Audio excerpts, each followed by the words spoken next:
Now we take a look at news stories making headlines around the globe. President Bola Tinubu has awarded posthumous national honors of Commander of the Order of the Niger, CON, to 4 slain Ogoni leaders, completing a process that now recognizes all 13 killed during the Niger Delta crisis of the 1990s, bringing closure to the people of the community. He made the announcement when he received the report of the Ogoni Consultation Committee at the Presidential Villa in Abuja. He says the gesture is part of efforts targeted at reconciling with the Ogoni people and has directed officials to begin talks on restarting oil production in the region. State House correspondent Adesua Omoran reports. For years, Ogoni land has been a symbol of both Nigeria's oil wealth and the deep wounds it has left behind. The executions of Ken Saro-Wiwa and the Ogoni 8 in 1995, alongside the killings of 4 other community leaders, still haunts the people. Their deaths expose to the world the heavy toll of oil exploration, pollution, and repression. On June 12, to mark Nigeria's 2025 Democracy Day, President Tinubu conferred posthumous honor on Ken Saro-Wiwa and the Ogoni 8. I hereby confirm national honor as a commander of the Order of Niger, CON, on the following instructions. Chief Edward Kobani, CON, posthumous. Chief Albert Badi, CON, posthumous. Chief Samuel Orage, CON, posthumous. Chief Toflios Orage, CON, posthumous. President Tinubu says today's gesture is to complete the cycle of recognition and ensure that no one is left behind. The president praises Ogoni leaders for choosing dialogue over violence and says Ogoni and Nigeria must now close that dark chapter. As a government, take likely years of pain endured in Ogoni land. We recognize that. Otherwise, there would be no today. I urge the Ogoni people across the clans, communities, and generations to close ranks. Put this dark chapter behind us and move forward as a united community with single-voice reconciliation. It's not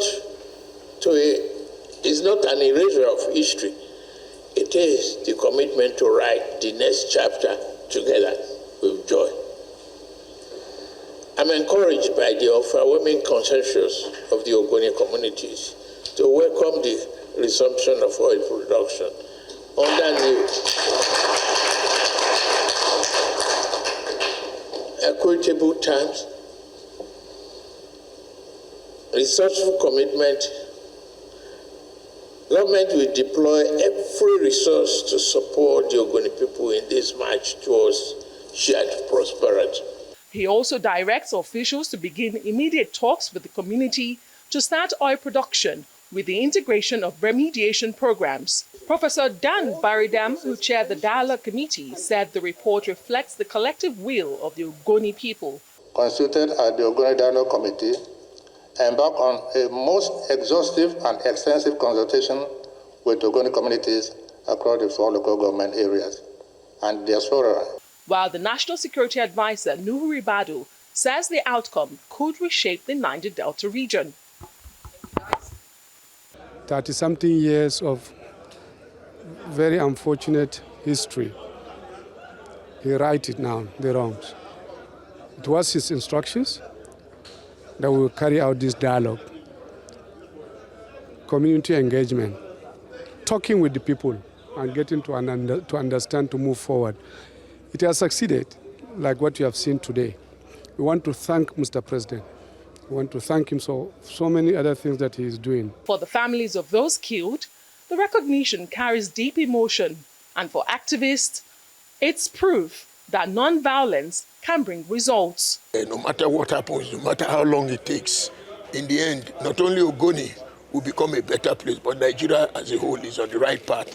And I want to thank Mr. President. I want to thank the NSA in particular for the tedious work they've done in bringing all this together. I'm a bit emotional at the moment, but My father and the other three will today at least be very happy that their efforts have been recognized. And we are living here with the hope that something practical is being done and that our matters have received a hearing at the highest level. Oil was last extracted in 1993 in Ogoni land.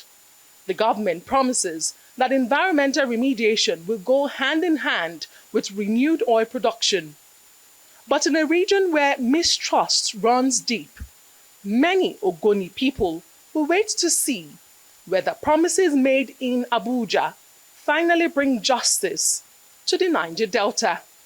Adesua Omoruan, Arise News. Thank you, Adesua. Meanwhile, President Bola Tinubu yesterday also received retired Vice Admiral Ibokete Ibas, the former administrator of River State, Finance Minister Wale Edun, and the chairman of the Economic and Financial Crimes Commission, Ola Olukoyede, at the presidential villa. It was not clear what issues were discussed with the president in reported separate meetings. Ibas, who left office on September 17 following the expiration of 6 months of emergency rule in Rivers, arrived at the villa at 5:50 p.m. He was followed shortly afterwards by Wale Edun and Ola Olukoyede. The River State House of Assembly under Speaker Martins Ameule has indicated it will investigate spending during the emergency rule, when Ibas oversaw the state. Ibas has rejected the Assembly's right to probe financial management during his tenure. Moving on, the Nigerian Upstream Petroleum Regulatory Commission, NUPRC, has faulted a media report claiming theft of crude oil worth 8.41 trillion naira. The commission, in a statement, said the report was based on a misinterpretation of crude oil loss statistics between 2021 and July 2025. NUPRC said the latest figures by the National Bureau of Statistics that Nigeria's economy grew by 4.23%, largely on the back of increased oil output, and the fight against crude oil theft justifies its claim that crude oil losses have been on a downward trend. The regulator faulted the report for relying on an exchange rate of 1,500 naira to the dollar from 2021 to 2025 to increase the figures, when in fact Nigeria's exchange rate was less than 430 naira on the official market and barely 600 naira to the dollar on average between 2021, when most of the crude theft occurred in mid-2023. And former Vice President Atiku Abubakar has pledged that the interests of the Yoruba will occupy a topmost place in his administration's policies if elected president in 2027. He described as unfounded the narrative of fear that his presidency, if elected, in his words, might lead to Hausa Fulani domination over Yoruba or other ethnic groups, end of quote. The ex-vice president stressed that his marital and personal ties to the Yoruba made such fears baseless. He promised that if elected, the Southwest would be central to his policy making. He described his Ijesha-born wife as his jewel of inestimable value and insisted that the Yoruba had always been among his closest friends and political allies. Atiku, a long-time presidential hopeful, is seeking to challenge President Bola Tinubu in the 2027 presidential poll. All right, a number of stories for us today, and just to mention that we have Dr. Ruben Abati joining us from our Abuja studios. Good morning, Dr. Abati. Good morning from Abuja. All right, it feels so strange, but it's good to know that anywhere you are, technology has made it possible for us to engage seamlessly on the show this morning. So over to you, Dr. Bati. We have a number of stories before us this morning. As usual, we start off with the Ogoni 4, recognized posthumously by the president on the path to peace and reconciliation. And then, of course, we move on to the fact that he's also met with the sole administrator of River State in the last 6 months, alongside the EFCC and the Minister of Finance. And, of course, the other stories before us this morning, your take on them.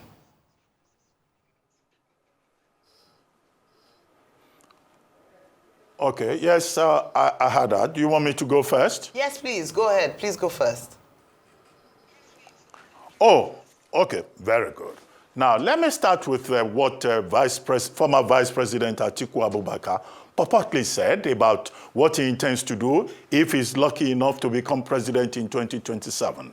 Namely, that Yoruba people do not need to have any fears that he will be, more interested in Fulani interest. And that after all, he has a wife who is from of Ijesha stock, who has 4 children with him. And these children, they call him Babariri and all of that. Look, this again is very unfortunate because it's about the tribalization, the ethnicization of Nigerian politics. And a man like Waziri Adamawa Atiku Abubakar, who has been vice president in this country, should know better than to play the ethnic card.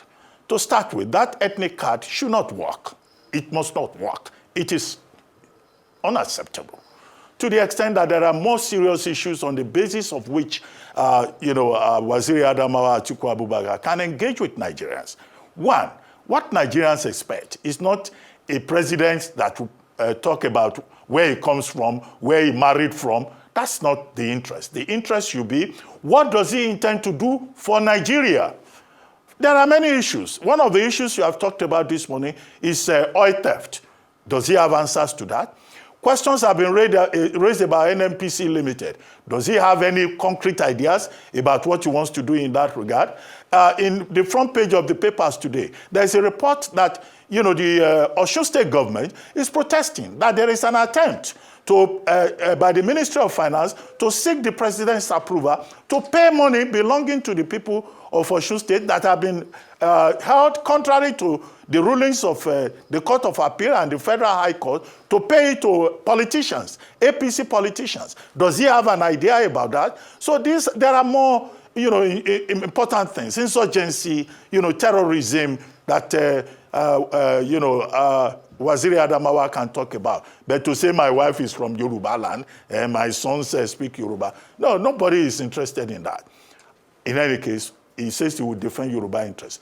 Yorubas have had President Obasanjo. They've had President Tinubu. They are well represented in Nigerian politics at this time. So, how about that as a campaign issue? Number 2, the Ogoni honor, focusing on the Ogoni 4 and the Ogoni review committee report that President Tinubu received yesterday. Well, I think it's a good development that the Tinubu administration is committed to ensuring peace, unity, and reconciliation in Ogoni land. The Ogoni people, they have probably the most prolific OML in the onshore area in Nigeria. That OML has not been explored. Nobody has worked there for 31 years. Now, if you have an asset under the ground and you are not getting anything from it, it's a wasting asset. It's of no use to the people. It's of no use to the community. It's of no use to Nigeria. So I think that, this reconciliation move is important. And there are other issues. If they manage it well, the interest of the people, it's a divided community. They say they are not well represented in politics. Only one person has ever occupied an important position. That's the Senator Magnus Abe, who was, Secretary to State Government at the time. But if well managed, it can work. Now, as for oil theft, I don't understand what NUPRC is saying. It looks like they are just engaging in a game of deception. A newspaper, not named, purportedly wrote a story during the week and said we have lost up to about 8.4 trillion to crude oil theft. And now NUPRC comes forward and says, the statistics was not properly analyzed. That in terms of the analysis, even the newspaper did not check with NUPRC to get their own side of the story. The truth of the matter is that they are saying between 2021 and 2025, they've reduced oil theft by about 90%. How? As recently as 2022, the founder of Health Holdings, Tony Elumelu, gave an interview to Financial Times, wrote on X, other people said that Nigeria was in fact losing up to about 95%. Okay, what we will expect will be a proper audit of what even happened before 2021. Have they done the audit? Are they able to tell us how much we have lost? All the people playing in that sector now that said they were losing crude oil, how much did they lose? Why is the EFCC not talking to them to say, you know, where did it go? Because oil doesn't just disappear. There's something they call Lloyd Insurance. When a ship leaves, you know, everything is monitored. It's only in Nigeria that people will do top up. They will tell us they are using technology. That technology has not worked effectively. So there are so many issues about metering, about integrity and transparency within that particular sector itself. To now say, oh, we have come down to just 9,600 barrels. No, it doesn't sound believable to me. There must be something they are not telling us yet, just piggybacking on what a certain newspaper said. Finally, the other topic that you mentioned, Ibokete Ibas, Vice Admiral, being cited within the premises of the villa. Well, whatever the details are in that regard, what we expect is that there will be proper accountability. An audit, as the Rivers State House of Assembly has promised, of what transpired during the 6 months of Vice Admiral Ibokete Ibas as the sole administrator in Rivers State. I don't think that should be swept under the carpet, and I think that the president has also done well. If the purpose of that meeting is to say, please, ask the Vice Admiral questions, because he had used the president's name to say that he's only accountable to the president and that the House of Assembly cannot ask him questions. Now that the president has also invited him in the presence of others that are major stakeholders, well, we would like to hear that the president has told him to give account so that the people of Rivers State can be assured that all was well or not during the 6 months of his stewardship. Thank you very much, Dr. Bati. It was all well during his 6 months of his stewardship. Well, hopefully, Nigerians and especially River State people would be able to find that out based on the outcome of some of these reports and investigations. Let's come back into the studio here in Lagos. Rufai, your take on these stories before us this morning. Let me start with NUPRC. NUPRC scored an own goal. And I think NUPRC should apologize to the Punch newspaper this morning. They owe the Punch newspaper an apology. Because it was obvious they didn't read the report from the Punch newspaper. And whoever authored that rebuttal by NURC owes the Punch newspaper an apology. What Punch just did was to give a holistic perspective of what was happening. And they prorated data from NUPRC's website, indicating that from about 2021 to this time, what we have lost in crude oil, if we are to sell it, it would be about 8.4 trillion. And they were correct based on their data. And in fact, I'm sure NUPRC did not read this part of the article. That's why I said they owe Punch an apology. They said in the article, this same article Punch is berating though, NUPRC celebrates progress. They are saying that despite the staggering cumulative losses, the regulator highlighted recent improvements. As daily crude losses were down to 9,600 barrels per day. Between January and July 2025, were over like 2.04 million barrels. This marks a clear departure from high loss years that plagued the industry.